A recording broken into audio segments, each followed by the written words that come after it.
On the bottom part of the review, it tells you that each figure is a regular polygon. There's that word again, regular. Regular means equilateral and equiangular. Equilateral and equiangular. So if all of these are regular, that means all their angles within each figure, that means all sides and all angles are the same for all of these. They're regular. So, and I'm not going to color them all in because I'm just lazy like that. But what you're going to be doing is, if it's a regular polygon, 2x is going to be what? It's going to equal x plus 30. I'm not going to solve that out for you because you're pretty smart. You can do it. On number 20, I've got two different sides given.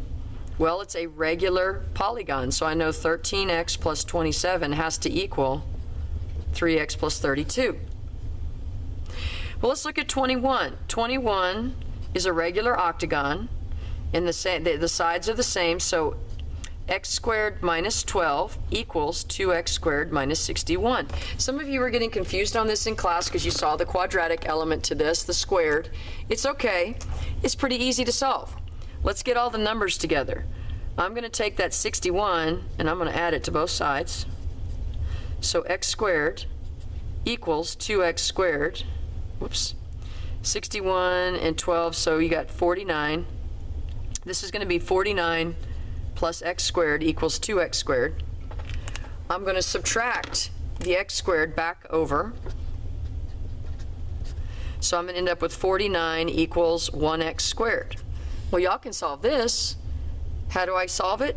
I'm going to take the square root of both sides. Square root of 49, square root of x squared, so 7 equals x. Now remember, square roots have positive and negative components, but we're talking about lengths and angles here, so we're not going to have a negative answer. Okay? So let's look at the next one.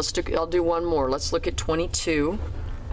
On 22, you have, again, it says they're all regular. That means this is a what? What's a regular quadrilateral? It's a square. So 9x squared plus x minus 1 is going to equal x squared plus x plus 7. And again, a lot of you guys were panicking on this because you saw the quadratic part of it. Well, what do you have on both sides? The x's go away. I can subtract x from both sides.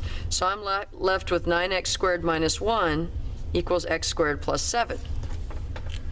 Well, then my next step would be to get the numbers on one side. So I'm going to add 1, add 1. So 9x squared equals x squared plus 8. Okay, let me move this up a little bit.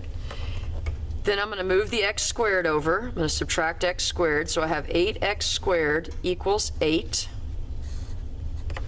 Then what can I do? Couldn't I divide both sides by 8 to get the x squared to be a 1x squared? 8 divided by 8 is 1. And then what should I do to both sides? Take the square root. So x equals 1. So that's how you do those, and that's how you do the quadratic ones. You're not going to be in a situation where you have to factor, okay?